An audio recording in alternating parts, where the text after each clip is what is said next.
अस्सलाम वालेकुम friends, welcome to another episode of source maniac और मैं हूं आपका मैनिएक जी। तो जनाब आज का एपिसोड शुरू करते हैं, लेकिन शुरू करने से पहले बस इतना कहूँगा कि बहुत बुरा दिन जा रहा है मेरा। सुना क्या? ये भी मेरी गलती है। बहुत बुरा दिन जा रहा है जी। सबसे पहले तो बुरी खबर स्टार्टिंग में ही कि रियल मैड्रिड जो है अपना मैच हार गया।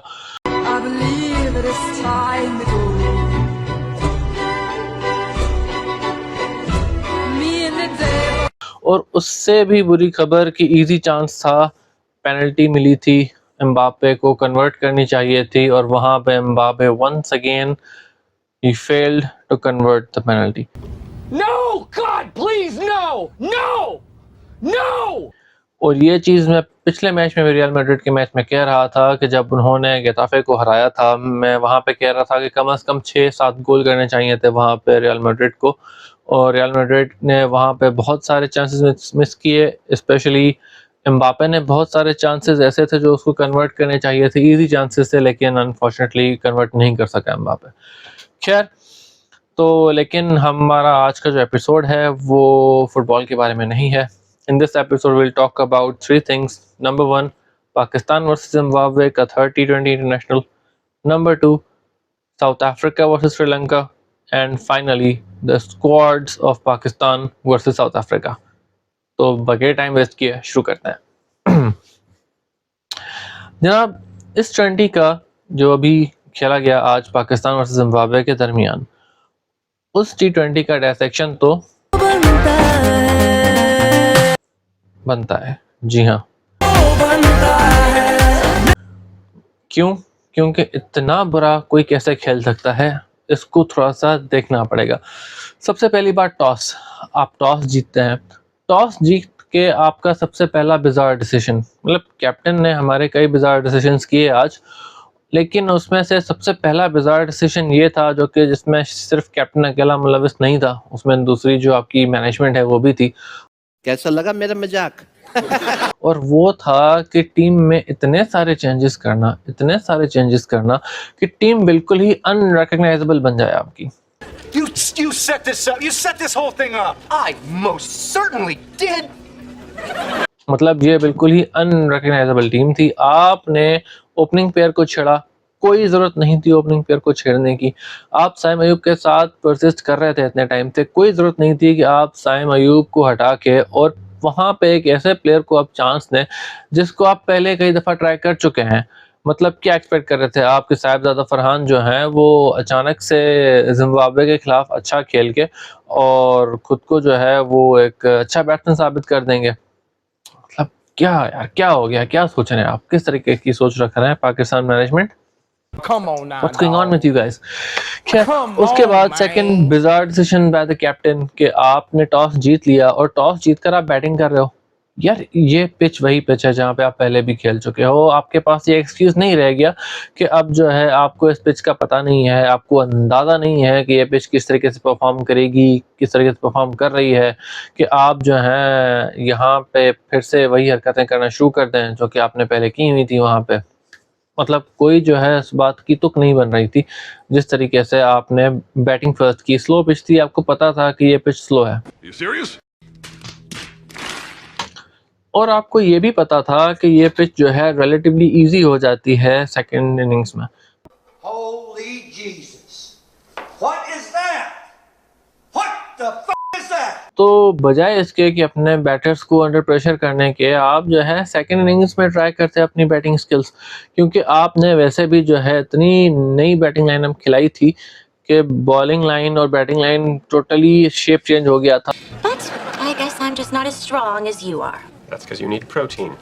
जैसे कि मैंने कहा अनरिकॉग्नाइजेबल हो गई थी टीम। तो यहाँ पे आप एक तो जो है वो अपनी बैटिंग लाइन बिल्कुल न्यू, टीम ही अपनी बिल्कुल न्यू लेकर जा रहे हैं और ऊपर से उनको जो है स्ट्रेट अवे प्रेशर में डाल रहे हैं against the odds of the game. तो बहुत ही बिजार जो है वो डिसीजन से। उसके बाद उमेर यूसुफ, मतलब यार कहाँ से शुरू करूँ मैं इस बंदे के बारे में। एक बॉल आप सिर्फ फेस की है आपने वहाँ पे, सेकंड बॉल आप फेस कर रहे हैं, आपके फीट मूवमेंट है ही नहीं, नॉन एग्जिस्टेंट है, ऊपर से आप अपर कट मार रहे हो वहां पे। गजब बेइज्जती है। जबकि आप देख रहे हो कि थर्ड मैन का जो फील्डर है वो बाउंड्री पे खड़ा है। 42 all out. In the air. Taken. जब फील्डर बाउंड्री पे खड़ा है तो वहां पे अपर कट मारने की क्या जरूरत है आपको? कौन से इतने ओवर गुजर गए हैं? एक बाउंड्री ऑलरेडी ओवर में आ चुकी है, कोई नीड नहीं है वहां पे उस स्लो पिच पे। मतलब ऐसा लग रहा था कि पाकिस्तान टीम जो है उन्होंने कोई मैसेज कन्वे ही नहीं किया अपने ओपनर्स को, कुछ बताया ही नहीं है उन्हें कि ये जो पिच है यहाँ पे टोटल जो है वो कितना होना चाहिए आपका, किस टोटल के लिए आप खेल रहे हैं, किस तरीके से आपको अपना पावर प्ले खेलना चाहिए, किस तरीके से आप पावर प्ले के बाद गेम को लेकर जाएंगे, टुवर्ड्स दी एंड आप हिट कर सकते हैं। मतलब कोई गेम प्लान जो है मुझे नजर नहीं आ रहा था। अभी के लिए मान लेते हैं। ये भी एक और बिजार जो है वो चीज़ थी आज पाकिस्तान की टीम में कि कोई गेम प्लान जो है नज़र नहीं आ रहा था। खैर उमर यूसुफ जो है वो आउट हो गए। उसके बाद साहिबजादा फरहान की मैं क्या बात करूं। बस साहिबजादा फरहान, जैसा कि मैंने पहले भी कहा, कई दफ़ा हम इनको ट्राई कर चुके हैं। Wait for it. Here it comes. Almost there. कई दफ़ा ये हमें मायूस कर चुके हैं और फिर से हम जो है उनके साथ परसिस्ट करते हैं, which is astonishing to me to सी कि कर क्या रहे हैं वो बंदा। मतलब एक यहाँ पे साहिबजादा फरहान के पास एक अपॉर्चुनिटी थी कि वो जो है अपने आप को प्रूव करें कि भाई ठीक है अगेंस्ट जिम्बाब्वे के ही जो है मैं अच्छा परफॉर्म कर रहा हूँ, तो may be in the future आप मुझे कंसिडर कीजिएगा। In the air. Could this be number 2? I mean, I don't know about Pakistani selectors, लेकिन अगर यहाँ पे कोई भी और सेलेक्टर्स हो तो वो तो मेरे ख्याल से इसको नहीं सिलेक्ट करते। पाकिस्तानी सेलेक्टर्स के अलावा अगर कोई भी और सेलेक्टर्स होते तो मुझे नहीं लगता कि वो इसके बाद, इस परफॉर्मेंस के बाद उनको चांस देंगे कभी। उस्मान खान आपके कैप्टन आपके साथ खड़े हैं, वो सही खेल रहे हैं, नॉर्मल खेल रहे हैं। आपको जो है क्या ज़रूरत है कि आप यहाँ पे जो है वो इस तरीके से आउट हो? मतलब एक बाउंड्री आपने मारी, आप कन्विंसिंग नहीं लग रहे थे स्टार्टिंग से, लेकिन चलें एक बाउंड्री आपने मारी, वो बाउंड्री अच्छी थी, अच्छी शॉट थी और सलमान अली आगा भी आपके साथ खड़े हुए थे। 2 प्लेयर्स आपके ऑलरेडी आउट हो चुके हैं। You don't need to hit out. Cut away. Can't bowl there. That's a free hit for a. In the air, gone. आप जो है वहां पे इजीली जो है फिलहाल सिंगल डबल बना सकते थे। पिच के पेस को समझकर आप खेल सकते थे। ये वही पिच है जहां पर आपने पूरी सीरीज खेली है, ये वही ग्राउंड है जहां पे आपने पूरी सीरीज खेली है। और ऐसा नहीं है कि आप किसी भी मैच में एब्सेंट हो, सारे मैचेस आपने खेले हैं। जब आपने सारे मैचेस खेले हैं, सब कुछ आपके पास है, कोई एक्सक्यूज़ रह नहीं जाता उसके बाद आपके पास कि ये वजह थी कि मैं यहाँ पे आउट हो गया, वो वजह थी मैं पिच का पेस नहीं समझ सका। क्यों नहीं समझ सके? आप इस पिच पे खेल चुके हैं पहले भी, पहली बार नहीं खेल रहे हैं आप इस पिच पे। ठीक है, चलें T20 में ये यूज़ नहीं हुई, वनडेज़ में यूज़ हुई थी ये, लेकिन वनडेज़ में भी आप मौजूद थे, आप खेले थे वनडे इंटरनेशनल्स। हाँ, कोई ऐसा प्लेयर हो उमर यूसुफ जैसा जो कि कहे कि यार मैं इस पिच पे जो है नहीं खेला, पहली दफ़ा खेल रहा था क्योंकि वनडेज़ में ये पिच थी और उसके बाद अभी T20 में ये पिच पहली दफ़ा यूज़ की जा रही है और समझ में नहीं आई। सेम पिच पे आप जो है 2 दफ़ा मैचेस हार गए। मतलब इसमें क्या पिच का कसूर कहा जाएगा या टीम का कसूर कहा जाएगा? तो अब सवाल ये पैदा होता है कि उस्मान खान जो हैं वो पाकिस्तान के साउथ अफ्रीकन स्क्वाड का भी हिस्सा है। तो अभी उस स्क्वाड्स को तो हम आगे जाकर डिस्कस करेंगे, लेकिन फ़िलहाल मुझे ये समझ नहीं आ रहा कि उस्मान खान जो है वो यहाँ पे ज़िम्बाब्वेन पेसर्स को नहीं फेस कर पा रहे इस तरीके की पिचेस पे, जो कि कोई इतना एक्स्ट्रावेगेंट पिचेस नहीं हैं जो कि बहुत ज़्यादा सपोर्ट कर रही हों फास्ट बॉलर्स को। तो साउथ अफ्रीका की जो पेस फेवरिंग पिचेस हैं वहाँ पे साउथ अफ्रीकन पेसर्स को कैसे फेस करेंगे? मतलब ये जो इन बॉलर्स पे आउट हो रहे हैं वो मार्को यानसन, कगिसो रबाडा, इनको कैसे फेस करेंगे? पैटरसन को कैसे फेस करेंगे वो? अभी तो मुझे कुछ समझ नहीं आ रहा कि मतलब आप जो हैं मेरे ख्याल से यूएई में ही बेहतर थे भाई, आप क्यों आए हमारे पास? मतलब अरे भाई जिनकी भी कोई जिंदगी होती है, जिनकी भी कोई विशेष है, मेरी विशेष कौन पूरी करेगा? सारा टाइम लोगों की विश पूरी करो। अपनी भी मुश्किलात आपने बढ़ा दी, यूएई में चले जाते आप, अच्छा खासा आईपीएल खेल रहे होते, अभी आईपीएल में कुछ पैसे भी कमा लेते आप, और एक आध पाकिस्तानी बैटर भी, नाम भी हो जाता कि एक आध पाकिस्तानी बैटर्स हैं वहाँ पे आईपीएल में, तो एक तीर से दो शिकार हो जाते हैं। लेकिन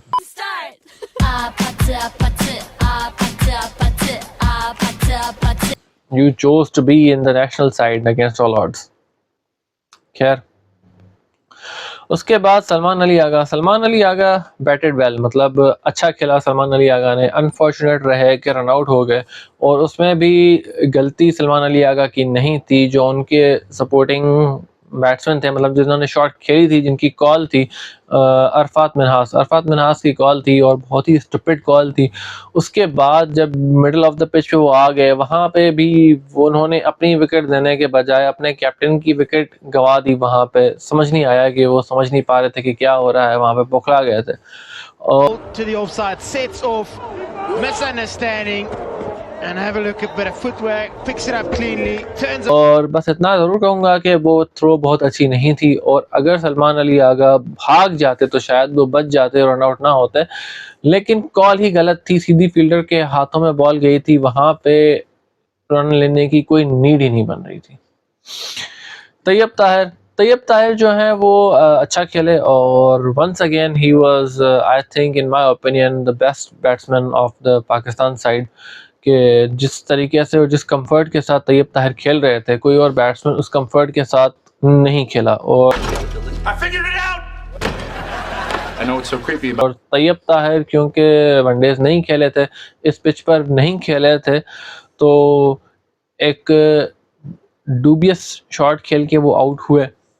लेकिन उसमें भी शॉट सिलेक्शन की गलती नहीं थी, शॉट सिलेक्शन सही था, शॉट बनता था वो वहाँ पे, लेकिन पिच की स्लोनेस की वजह से, क्योंकि पिच पे बॉल थोड़ा सा रुक रहा था आते हुए, तो उसकी वजह से वो आउट हो गए। और इस पिच के हिसाब से ये शॉट नहीं बनता था यहाँ पे खेलना।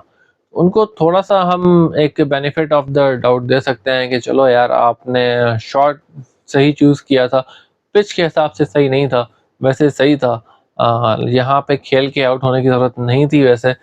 लेकिन इतना ज़्यादा क्रिटिसाइज़ नहीं करूँगा मैं उनको, क्योंकि एक ही तो बैट्समैन थे हमारे जो कंट्रोल में लग रहे थे वहाँ पे। He was the only guy who looked like he knew what he was doing along with Salman Ali आगा। तो उन दोनों के अलावा तो कोई भी बैटर हमारा जो है वो अच्छा परफॉर्म नहीं कर सका। it straight, trying to work it around the corner, was to just close the back. मतलब कासिम अकरम जो है उन्होंने भी कोई इतना इम्प्रेस नहीं किया, आए बेवकूफ़ाना शॉट खेल के आउट हो गए, एक दो दफ़ा बचे भी थे, और बस स्लॉक किए जा रहे थे, कट करने की कोशिश कर रहे थे, हो नहीं रहा था उनसे। Yeah, it's unlucky for Ryan Ball. Not much wrong with the delivery. It's mid-edge, the quick. Gone in the air, that's a beauty. उसके बाद अरफात मिन्हास जो हैं उनका तो कोई गेम अवेयरनेस नहीं थी, बहुत बुरी रनिंग कर रहे थे, एक दो शॉट्स मारे उन्होंने, मतलब आई would not really call that impressive कि एक आध शॉट्स अगर आपने मारी जिम्बाब्वेन बॉलर्स के अगेंस्ट तो मैं आपको एक प्रॉस्पेक्ट फॉर द फ्यूचर कहूँगा। He did not impress me, like no, not at all. Batting को थोड़ा सा कंक्लूड अगर करें तो बैटिंग में हमने towards the end last over में जो हमारे बॉलर्स थे उन्होंने एक दो शॉट्स मार दिए, अब्बास आफरीदी ने कुछ शॉट्स मार दिए, उसके साथ अरफात मिन्हास ने कुछ शॉट मार दिए, तो हम लोग जो है जैसे तैसे करके आखिरकार हम लोग जो है वो 132 रन बनाने में कामयाब हुए। तो उसके बाद अब बात कर लेते हैं बॉलिंग पे। तो बॉलिंग में वंस अगेन हसनैन जो है आपने ट्राई किए, मतलब मैं वही बात कर रहा हूँ कि अगर आपने चांस देना ही था तो ऐसे प्लेयर्स को चांस देते आप जिन प्लेयर्स को आपने ट्राई नहीं किया कभी। हसनैन जो है, आखिर कब तक हम इन्हें चांस देते रहेंगे, और आखिर कब ये जाकर अपनी लाइन और लेंथ सही करेंगे, आखिर कब हम देखेंगे कि यार मोहम्मद हसनैन जो है उन्होंने लाइन और लेंथ अपनी सही कर ली और अच्छी लाइन और लेंथ से बॉलिंग कराते हैं। पेस है आपके पास, स्विंग आप कभी कभी कर लेते हैं, स्विंग आपकी ठीक है इतनी कोई बुरी नहीं है, लेकिन आप अगर अपनी स्विंग को कंट्रोल ही नहीं कर पाते, अगर हर मैच में आपने छोटी टीम के साथ मैच हो या बड़ी टीम के साथ मैच हो आपने वाइड्स पे वाइड्स देने हैं, तो फिर आई डोंट थिंक इनको चांस देना चाहिए हमें। क्यों हम इन्हें चांस दे रहे हैं अब तक? इतनी गंदी बॉलिंग कि आप जो है ओपनर्स को एक run away with the show करने दे दिया आपने, कि ओपनर्स जो है उन्होंने इतना फ्रीली आपको मारा जितना फ्रीली उन्होंने शायद पहले उनको मारा था सिर्फ जहांदाद खान को इस सीरीज में, उतना फ्रीली आपको उन्होंने, एक देसी लैंग्वेज में कहे तो सूता उन्होंने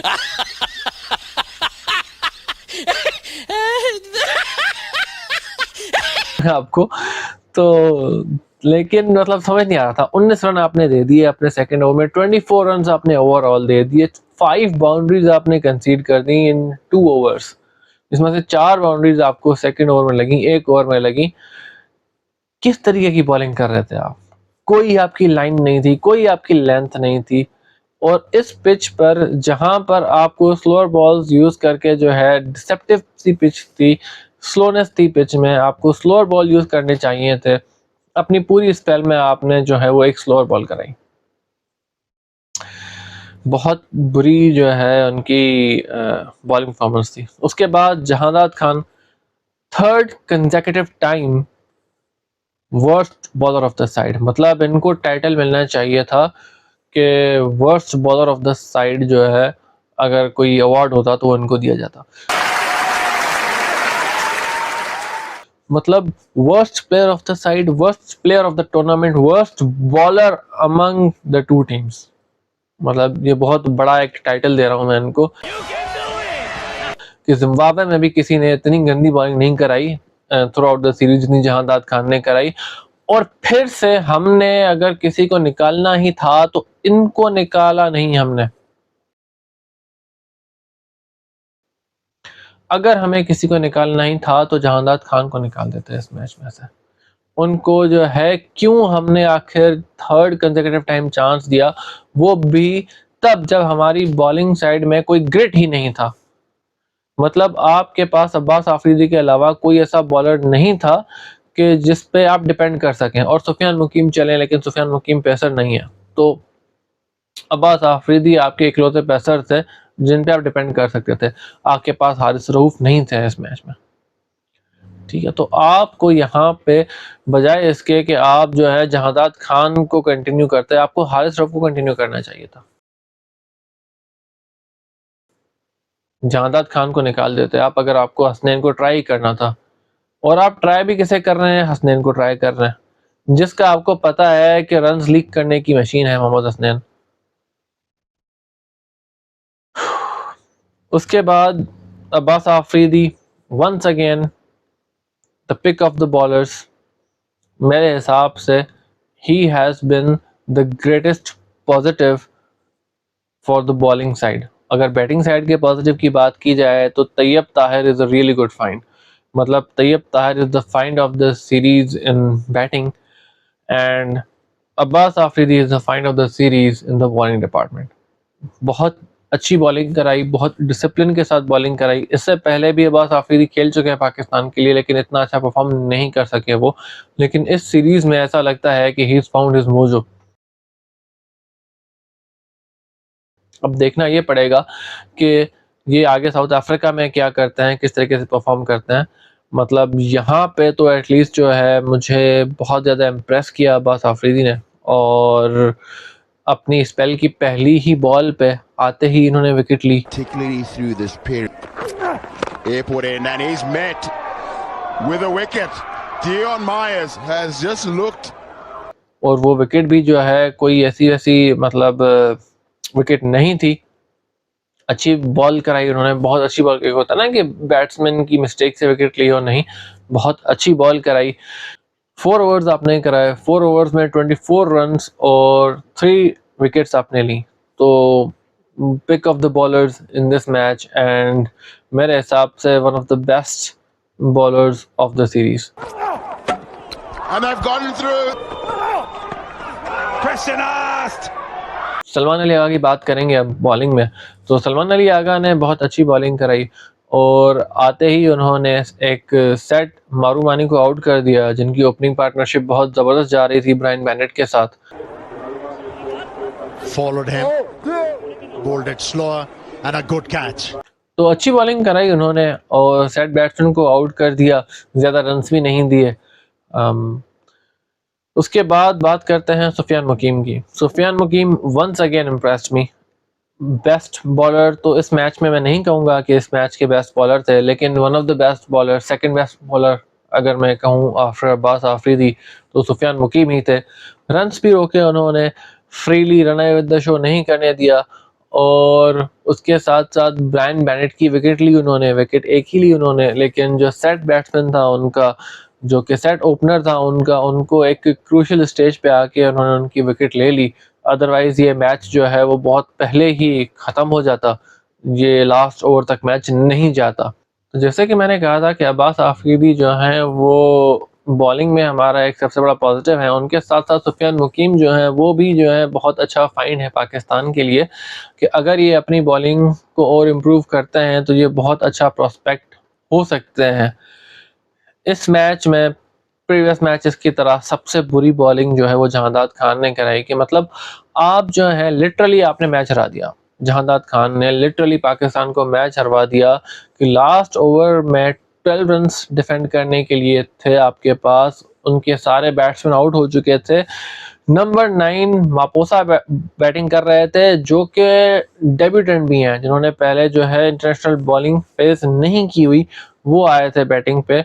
मतलब इससे बुरी परफॉर्मेंस क्या होगी कि आप जिम्बाब्वे के नंबर 9 बैट्समैन जो कि एक डेब्यूटेंट हैं, उन पे डिफेंड नहीं कर पाए 12 रन्स, जो कि सिर्फ वाइल्ड स्विंग्स कर रहे थे। Fix that. We need you.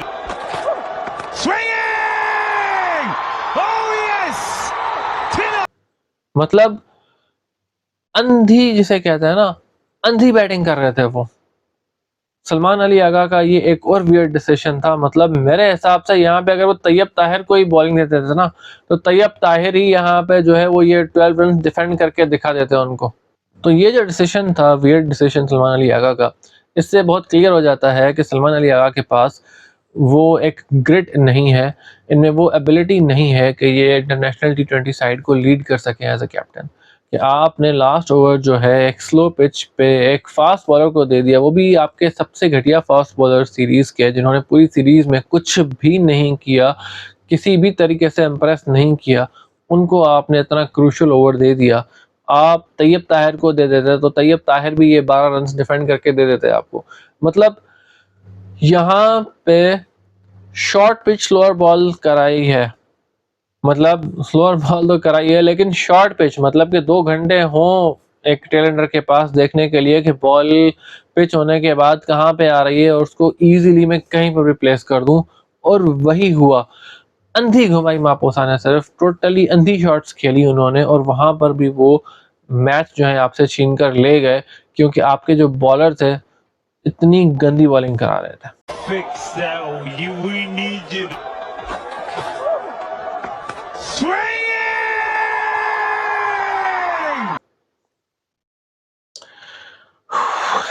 तो जनाब इस तरीके से जिम्बाब्वे ने 2 विकेट्स से पाकिस्तान को हरा दिया फाइनल T20, और पाकिस्तान जो है वो दोनों सीरीज़ जो है 2-1 से जीता। मतलब मैंने प्रेडिक्ट किया था कि पाकिस्तान T20 सीरीज़ जो है वो 3-0 से जीतेगा, और अगर जहांदाद खान नहीं होते, अगर जहांदाद खान की गंदी बॉलिंग नहीं होती, तो पाकिस्तान ये मैच भी जीत सकता था। मतलब यार हसनैन भी ये लास्ट ओवर डिफेंड कर सकता था, नहीं तैयब ताहिर डिफेंड कर सकते थे, कोई भी बॉलर ये ओवर डिफेंड कर सकता था against number 9, 10, 11 batsman of Zimbabwe. क्या कर रहे हैं यार जहांदाद खान। मतलब मैं तो अगर पाकिस्तान का सिलेक्टर होता तो फिलहाल जहांदाद खान को मैं इनकी फाइल को डीपली बरी कर देता। I would have buried him deeply. खैर सुफियान मुकीम जो है उनको अपनी ज़बरदस्त परफॉर्मेंस की वजह से मैन ऑफ द सीरीज़ मिला, और वो डिज़र्व करते थे।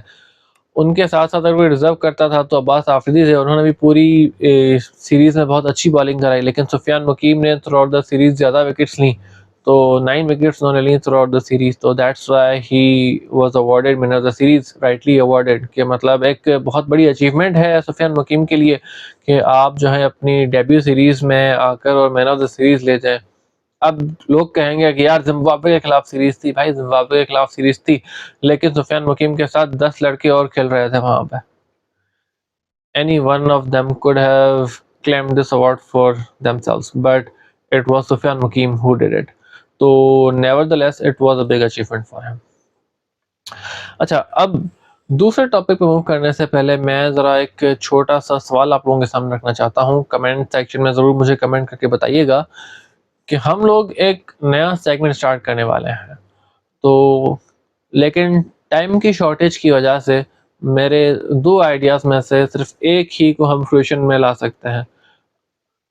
ऑप्शन ए हमारे पास ये है कि हम मूवीज़ स्लैश टीवी सीरीज़ का रिव्यू करें। यहाँ एक सेगमेंट लाएं जिसमें हम मूवीज़ और टीवी सीरीज़ का भी रिव्यू करें अलोंगसाइड द स्पोर्ट्स, क्योंकि it is a very interesting topic for me और मैं मूवीज़ देखता भी हूँ and I am a very keen watcher of movies and series कि मैं जो है मुझे बहुत आसानी से चीज़ें पसंद नहीं आती and I believe in realism in the movies and a lot of stuff. तो दैट्स व्हाई एक ये टॉपिक चूज़ किया है मैंने फॉर अ सेगमेंट अबाउट जिस बात का डर था वही हुआ, एंटरटेनमेंट। और दूसरा ऑप्शन जो है हमारे पास वो एक ऐसा ऑप्शन है जो हमारे यहाँ मेरे ख्याल से पाकिस्तान में जिसका कंटेंट हमें बहुत ज़्यादा मिल जाएगा and that is current affairs का सटायर। तो आप लोग मुझे कमेंट सेक्शन में कमेंट करके ज़रूर बताइएगा कि आप लोग किस चीज़ पे सेगमेंट देखना चाहते हैं, about movies slash TV series और अबाउट करंट अफेयर्स सटायर। तो इसके साथ अब मूव करते हैं हमारे second topic of the day पे। अरे पिछली बार जब हम आए थे तब भी आप यहीं थे, आप ठीक तो है ना? Which is south Africa versus Sri Lanka. मतलब ये भी बहुत एक इंटरेस्टिंग सा टेस्ट मैच हो रहा है कंसिडरिंग कि इसका एक ह्यूज इम्पैक्ट होगा on the world test championship final. और साउथ अफ्रीका वाज थिंकिंग कि अब हमें किसको लाना चाहिए कोएत्जे के बाद, कोएत्जे की इंजरी के बाद, और they went with Dan Patterson. Dan Patterson 7 के करीब मैचेस खेल चुके हैं पहले, इसीलिए मेरे ख्याल से मुफाका के ऊपर उन्होंने कंसिडर किया इनको, क्योंकि मुफाका जो हैं वो मेरे ख्याल से 3 T20 इंटरनेशनल खेले हैं सिर्फ साउथ अफ्रीका के लिए इंटरनेशनल्स में, और उसमें भी कोई इतना इम्प्रेस नहीं किया। 59 to 60 रन दिए उन्होंने तीनों मैचेस में मिला के और एक ही विकेट ली है, तो कोई इतना आउटस्टैंडिंग परफॉर्मेंस नहीं दी उन्होंने कि उनको टेस्ट के लिए कंसिडर किया जाए।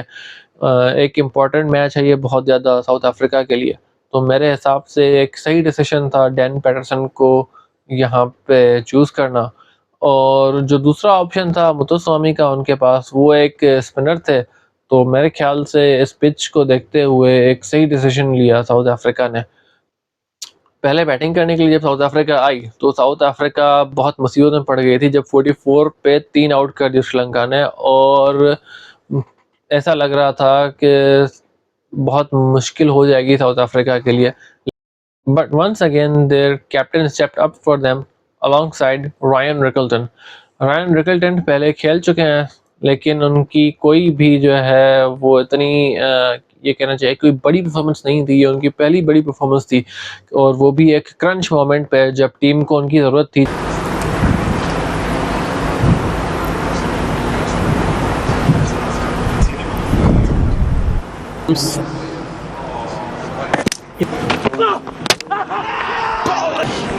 Yeah, we've seen him. He does possess this ball coming back at the right-hander. Aidan Markram is gone for the big booming drive. And I tell you guys why. Edged and gone. An excellent catch. Your technique. That's nasty punch, I think. But, nasty played. Talk about...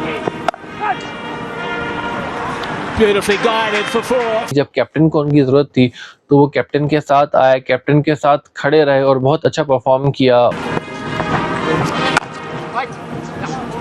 It's a nice shot. Backing away, so quick on his feet, Ryan Nicholson. Slightly short. Rocked on. They've got set.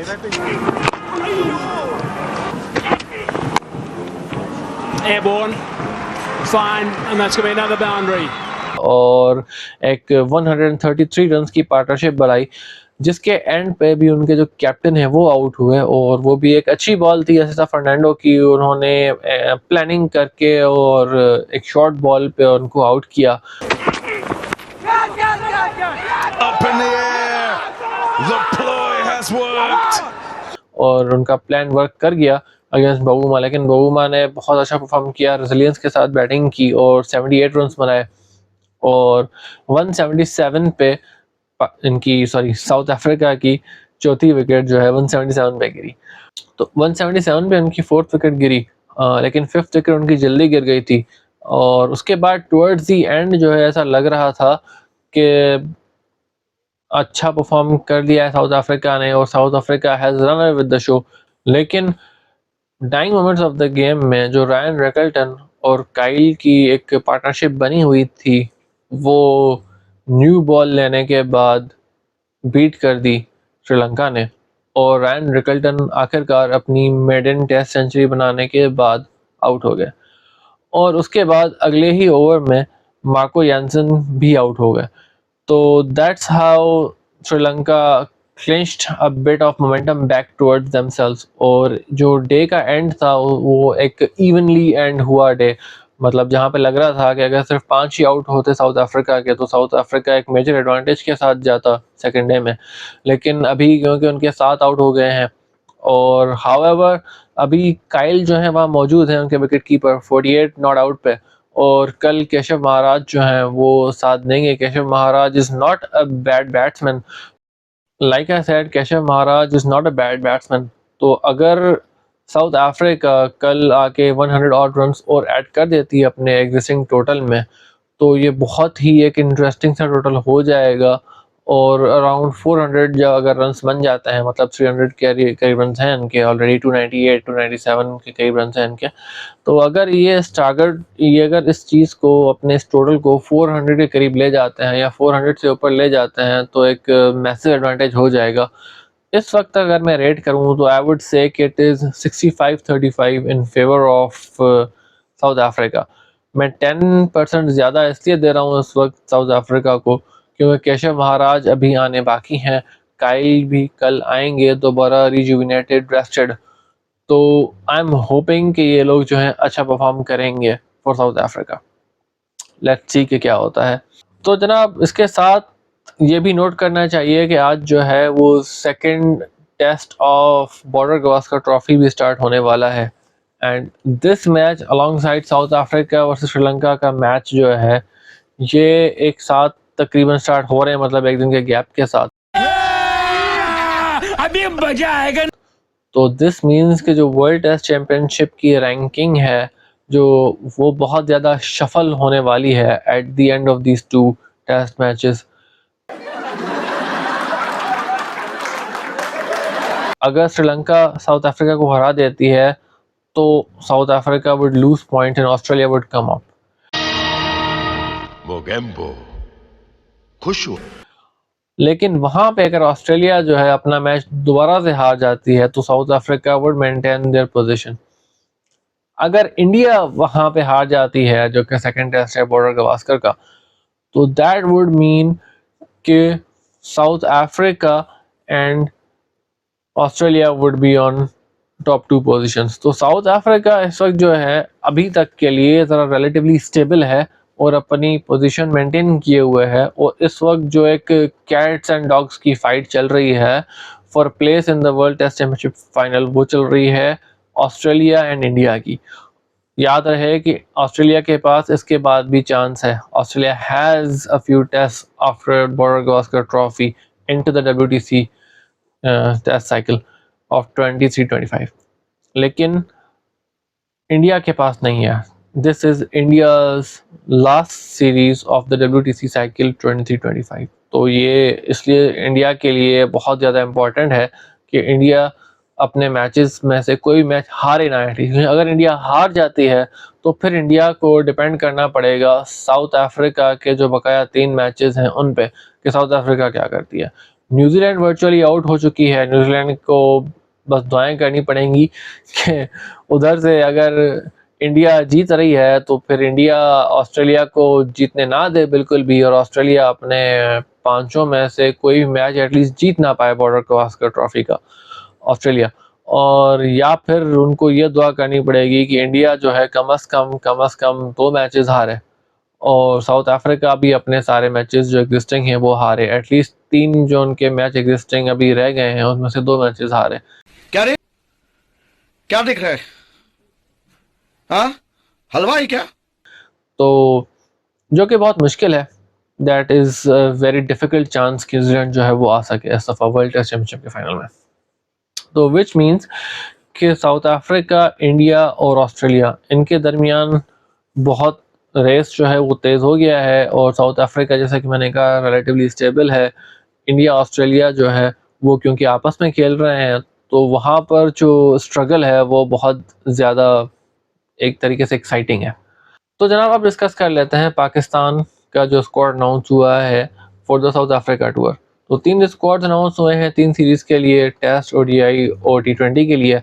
और इसमें सबसे पहले मैं test को discuss करना चाहूँगा क्योंकि ये बहुत ही अहमियत का हामिल है। साउथ अफ्रीका के अगेंस्ट टेस्ट है और साउथ अफ्रीका को अपनी टेस्ट जीतनी है अगर उनको अपनी जगह मेंटेन करनी है WTC फाइनल में। तो इसके लिए ये इम्पॉर्टेंट है कि पाकिस्तान के कौन से प्लेयर उनके खिलाफ उतर रहे हैं ये देखना, और ये देखना है कि साउथ अफ्रीका के लिए वो कितनी मुश्किलात पैदा कर सकते हैं। तो जनाब सबसे पहले शान मसूद का जो अब तक का रिकॉर्ड है काफ़ी अच्छा है और देखना पड़ेगा कि वहाँ पे कैसे परफॉर्म करते हैं। सिमिलर ट्रैक्स पे अच्छा परफॉर्म कर चुके हैं शान मसूद। इतना पर ये दोनों गेमर नहीं है आज भाई, तुम गधे हो, यही असली गेमर है। कैसा बुरा उनका ट्रैक रिकॉर्ड नहीं है इन सीना कंट्रीज, तो लेट्स सी कि वो क्या करते हैं। सऊद शकील ठीक है, अच्छे प्लेयर हैं। Aamir Jamal I would not agree with him, Aamir Jamal की जगह नहीं बनती थी इस टेस्ट स्क्वाड में। अब्दुल्ला शफीक ठीक है, अच्छे बैट्समैन हैं, लेकिन अभी रिसेंट फॉर्म उनकी अच्छी नहीं रही और डिसअपॉइंट किया है उन्होंने। बट लेट्स सी, हमारे पास ज़्यादा ऑप्शन भी नहीं थे। बाबर आजम का रिकॉर्ड साउथ अफ्रीका में अच्छा है, तो लेट्स सी। अच्छा मैं टी20 की बात कर रहा हूँ, टी20 रिकॉर्ड उनका बहुत अच्छा है, तो लेट्स सी कि वो टेस्ट में जो है वो क्या करते हैं साउथ अफ्रीका में, और it remains to be seen कि वो इम्प्रेस करने में कामयाब होते हैं या वो अपनी बुरी फॉर्म बरकरार रखते हैं। Hasibullah is another wicket keeper, और ठीक है एक स्पेयर विकेट कीपर अगर आपको चाहिए तो Haseebullah is fine. Kamran Ghulam is a very good batsman, I would love to see him bat in South Africa क्योंकि सगे से परफॉर्म करते हैं। Khurram Shahzad I would not agree with this, please no. Mir Hamza, come on guys, what's wrong, क्या कर रहे हैं हम लोग? क्यों हम इतने फजूल के नाम लेके आते हैं बार बार उनको चांस देते हैं? अगर मीर हमजा यहाँ पे थोड़ा सा परफॉर्म कर लेंगे तो फिर से कहेंगे लोग कि यार मीर हमजा ने बहुत अच्छा परफॉर्म किया, आप तो बहुत क्रिटिसाइज कर रहे थे इनको। आई डोंट थिंक कि मीर हमजा जहाँ पे डिजर्व करते हैं चांस। मीर हमजा को पहले अपने जो डोमेस्टिक रिकॉर्ड्स उनको बेहतर करना पड़ेगा। But Billy has no idea I'm high. You're high? I'm sorry. हमने चांस दे दिया उनको। मोहम्मद अब्बास कंसिस्टेंटली परफॉर्म करते आ रहे हैं डोमेस्टिक में, उनकी इंक्लूजन जो है बहुत एक खुशाइन है। मुझे बहुत खुशी हुई है देख कर के मोहम्मद अब्बास जो हैं वो, बल्कि इनफैक्ट जो पाकिस्तान की लास्ट टूरिंग पार्टी थी साउथ अफ्रीका की उसका भी पार्ट थे मोहम्मद अब्बास, तो बहुत अच्छा एक ये प्रॉस्पेक्ट है। लेट्स सी कि वो परफॉर्म किस तरीके से करते हैं अंडर प्रेशर। मोहम्मद रिजवान ठीक है, हमारे विकेट कीपर हैं और एवरेज बैट्समैन हैं, ठीक है अच्छा बैट्समैन है। नसीम शाह, वाई, क्यों? क्वेश्चन रिमेंस, आखिर ऐसा क्या हो गया या आपने फिर से नसीम शाह को चांस दे दिया? आई नो बहुत से लोग कहेंगे यार एक ही तो बॉलर आपने चूज किया जो 140 क्लिक कर सकता है। भाई यही तो मसला है कि आपने एक ही बॉलर सेलेक्ट किया है जो 140 क्लिक कर सकता है। यहाँ पे आपने आमिर जमाल को क्यों सेलेक्ट किया है, आपने मीर हमजा को क्यों सेलेक्ट किया है, ये चीज़ मुझे समझ में नहीं आ रही। क्यों आपको नज़र नहीं आ रहा कि दूसरे बॉलर्स भी हैं हमारे डोमेस्टिक सर्किट में जो कि रेगुलरली 140-145 क्लिक्स पर बॉल कर सकते हैं? खैर उसके बाद नसीम शाह, सॉरी नसीम शाह को तो डिस्कस किया। उसके बाद नोमान अली।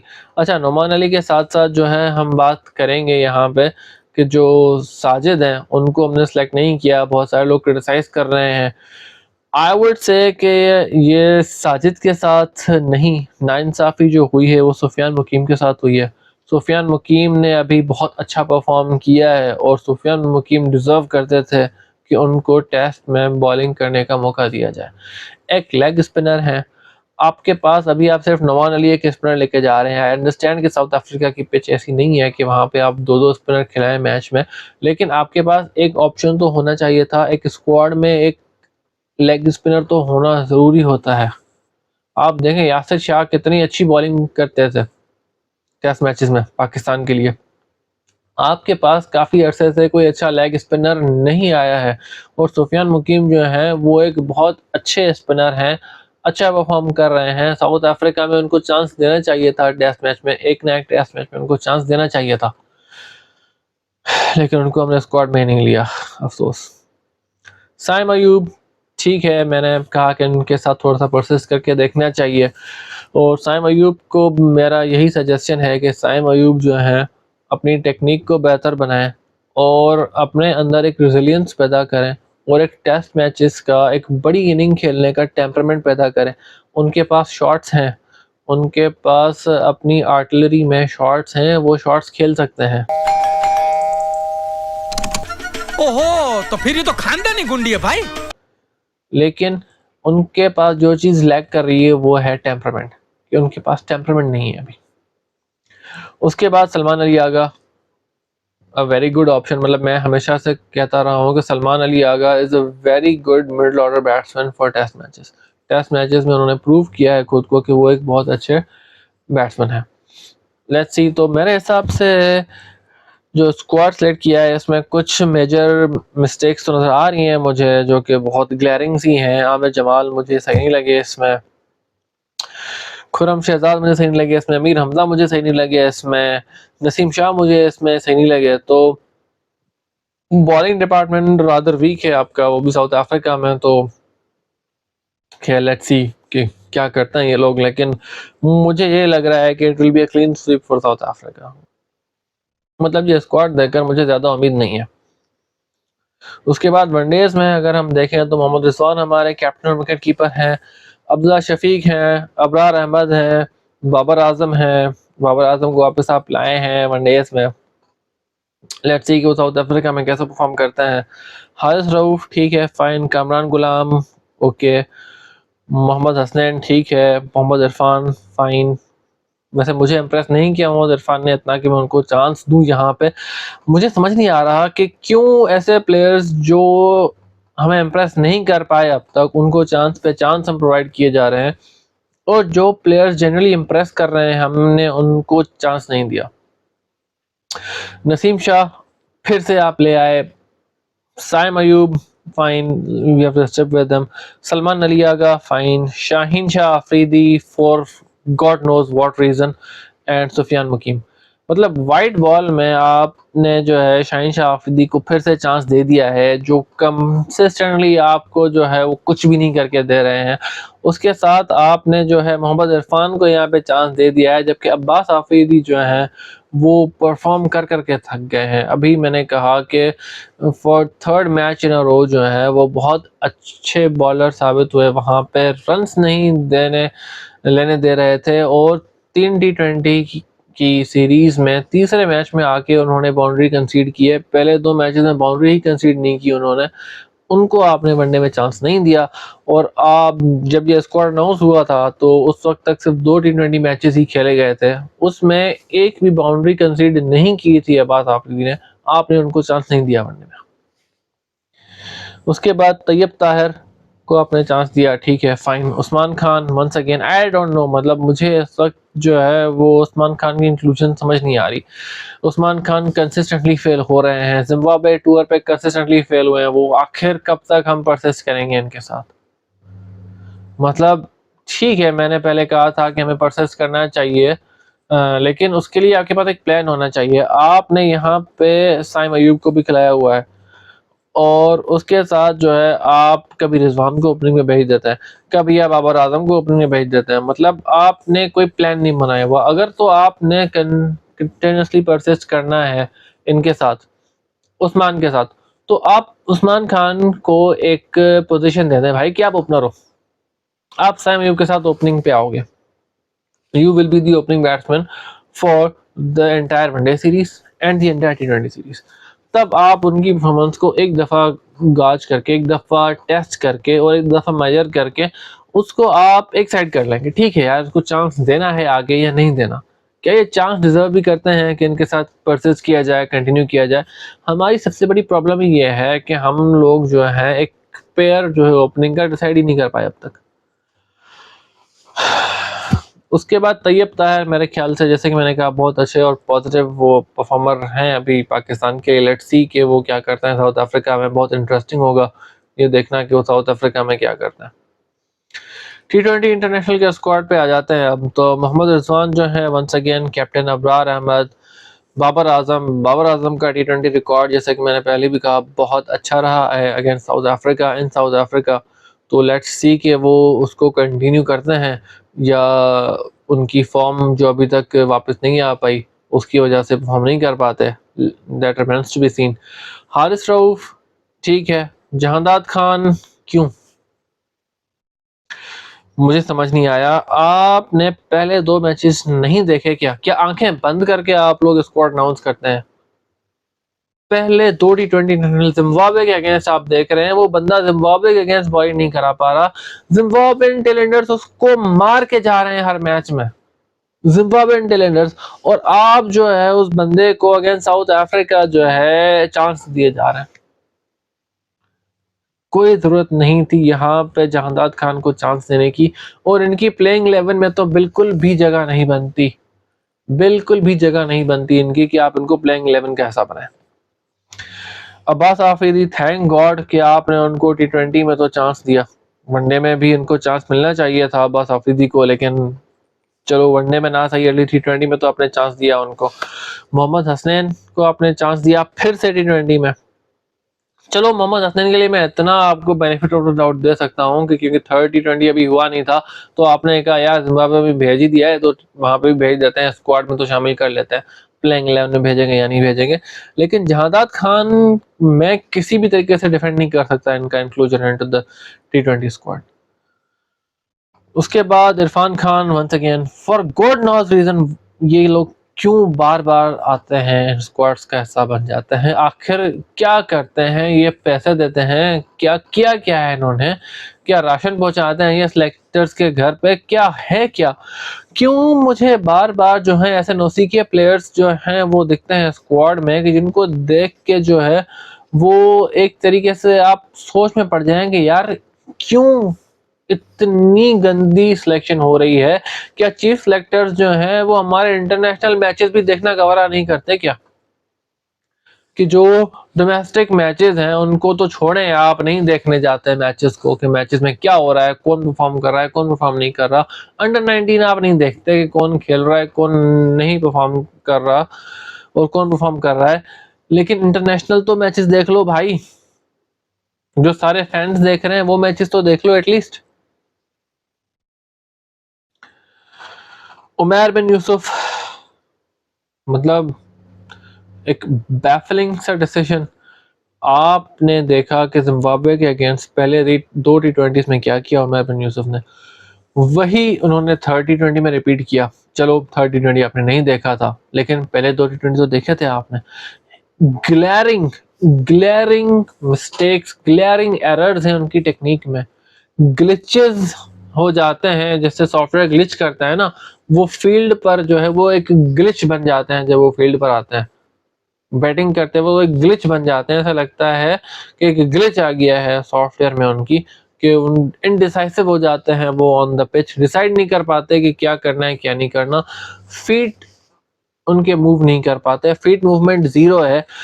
अंडर 19 लेवल पे, जूनियर लेवल पे तो इस तरीके के बैट्समैन जो है वो परफॉर्म कर लेते हैं कि एक ही जगह पे फील्ड स्टक हों, और बॉलर्स की क्वालिटी इतनी नहीं होती अच्छी, और वो शॉट्स मार के, फील्डिंग की क्वालिटी भी इतनी अच्छी नहीं होती, तो चांसेस भी उनको बहुत मिल जाते हैं, लेकिन इंटरनेशनल लेवल पे नहीं चल पाएंगे भाई ये। और अगर जैसे कि मैंने पहले भी कहा था कि अगर इनको चांस देना ही है तो ये लोअर मिडिल ऑर्डर के बैट्समैन हैं, जिनको छठे सातवें नंबर पे आप खिला दो कि यार ये नीचे आके हिट आउट कर देगा, वो भी सिर्फ तब अगर ये अपने अंदर कोई बॉलिंग एबिलिटी भी ले आए, अगर ये साथ में बॉलिंग भी कर सके तब इनको चांस दिया जा सकता है as a lower middle order allrounder. लेकिन अदरवाइज मुझे मेरे हिसाब से इनकी कोई जगह नहीं बनती पाकिस्तान के किसी भी स्क्वाड में, ना टी20 में ना वनडे में। जब टी20 में ही जगह नहीं बनती तो वनडे और टेस्ट में तो क्या ही बन जाएगी। खैर उसके बाद साइम अयूब, आई वुड से कि ठीक है पाकिस्तान को परसिस्ट करना चाहिए साइम अयूब के साथ, and I would once again say कि अगर आप साइम अयूब के साथ परसिस्ट कर रहे हो और उस्मान खान के साथ परसिस्ट कर रहे हो तो साइम अयूब और उस्मान खान की पार्टनरशिप बनाओ eight top of the order, और उनको एटलीस्ट वन वनडे सीरीज और वन टी20 सीरीज के लिए हिलाओ ही नहीं अपनी जगह से। उसके बाद सलमान अली आगा, राइट चॉइस, अच्छे बैट्समैन है। आई वुड से कि मैं अगर सिलेक्टर होता तो सलमान अली आगा को मैं रेस्ट देता टी20 स्क्वाड से और मैं उनको अपने वनडे और अपने टेस्ट पे फोकस करने के लिए कहता। लेकिन आजकल टी20 इंटरनेशनल इतने ज़्यादा बढ़ गए हैं, इतनी ज़्यादा उसकी वो हो गई है, डिमांड हो गई है कि अगर आपका बैट्समैन एक थोड़ा सा अच्छा परफॉर्म कर रहा है तो उसको आप फोर्स करते हो कि वो अपने स्टाइल में जो है टी20 इंटरनेशनल्स का एक ये कहना चाहिए कि एक एबिलिटी या एक टी20 इंटरनेशनल्स के लिए एक अपने आप में जो है वो चेंज लेकर आए। ये एक डिमांड हो गई है आजकल की क्रिकेट की, क्योंकि अनफॉर्चुनेटली सबसे ज़्यादा जो बेकार फॉर्मेट है क्रिकेट का वो सबसे ज़्यादा पॉपुलर है। तो well that is just my opinion कि एक बेकार फॉर्मेट है, हो सकता है आप लोगों को ज़्यादा पसंद हो टी20, लेकिन मेरे हिसाब से तो the truest form of cricket is test cricket and one day cricket. तो खैर सलमान अली आगा हैं, Shaheen Shah Afridi for God knows what reason Shaheen Shah Afridi हमारे साथ मौजूद हैं इस टी20 के स्क्वाड में भी। उसके साथ सुफियान मुकीम एक सही इंक्लूजन है। आई एम वेरी हैप्पी कि सुफियान मुकीम को वनडे और टी20 में मतलब वाइट बॉल स्क्वाड में दोनों स्क्वाड्स में शमूलियत दी गई है, तो उनकी शमूलियत की गई है दोनों स्क्वाड्स में, विच इज़ वेरी गुड। और लेट्स सी कि वो क्या करते हैं वहाँ पे। इनको मेरे हिसाब से वाइट बॉल के अलावा रेड बॉल में भी चांस देना चाहिए था। वी शुड हैव ट्राइड कि एक मैच में उनको एटलीस्ट खिला लें, हम देख लें कि वो किस तरीके से परफॉर्म कर रहे हैं टेस्ट मैच में। It could have been beneficial for us, क्योंकि देखें आपके पास you don't have anything at stake. ठीक है, ये ठीक है साउथ अफ्रीका की सीरीज है आपकी, लेकिन as far as the test cycle is concerned we are done. World test championship के फाइनल में आने का आपका कोई चांस नहीं है। तो यहाँ पे जब आपके पास एक अपॉर्चुनिटी है कि एक यंगस्टर अच्छा परफॉर्म कर रहा है और आप देख सकते हैं कि वो टेस्ट में अच्छी टीम्स के अगेंस्ट कैसे परफॉर्म करेगा, तो आप उसको चांस ही नहीं दे रहे वहाँ पे। You could have really tested him out कि वो टेस्ट में कैसे परफॉर्म कर रहा है, but I would say it is an opportunity lost. और उसके बाद Tayyab Tahir once again fine inclusion, Usman Khan once again fine inclusion. और आई मीन जैसा कि मैंने कहा कि परसिस्ट करना चाहिए इनको, अगर इनको इंक्लूड किया ही है तो परसिस्ट करना चाहिए एटलीस्ट एक दो सीरीज़ के लिए कि इनको ओपनर ही आप खिलाएं, और अगर नहीं परफॉर्म करते तो फिर इनको बैक कर दें। ठीक है, क्योंकि अब तक इनके परफॉर्मेंसेस अच्छे तो नहीं रहे, लेकिन थोड़ा सा इनको मैं बेनिफिट ऑफ द डाउट ये ज़रूर दूंगा कि कभी इनको आप किसी नंबर पे भेज देते हैं, कभी इनको आप किसी नंबर पे भेज देते हैं, कभी इनको लोअर मिडिल ऑर्डर में भेज देते हैं आप, कभी इनको आप ओपनर भेज देते हैं, कभी इनको वन डाउन पे भेजते हैं। अभी इनसे आप कह रहे हैं कि मिडिल ऑर्डर में आ जाएं वन डाउन के बाद, तो इनके साथ अगर परसिस्ट करना है आपको तो इनके साथ परसिस्ट करें at least one one day international series and one ODI series, और इनको एक अपना स्पॉट इनका फिक्स कर दें ओपनिंग का अलॉन्ग साइड साइम अयूब, और वहाँ से आप जो है मेजर करें कि इनकी परफॉर्मेंस किस तरीके से आती है। तो जनाब दैट वाज टुडेज एपिसोड। अगर पसंद आई हो वीडियो तो please like, subscribe and share, और अगली वीडियो का इंतज़ार कीजिएगा। तब तक के लिए अल्लाह हाफ़िज़।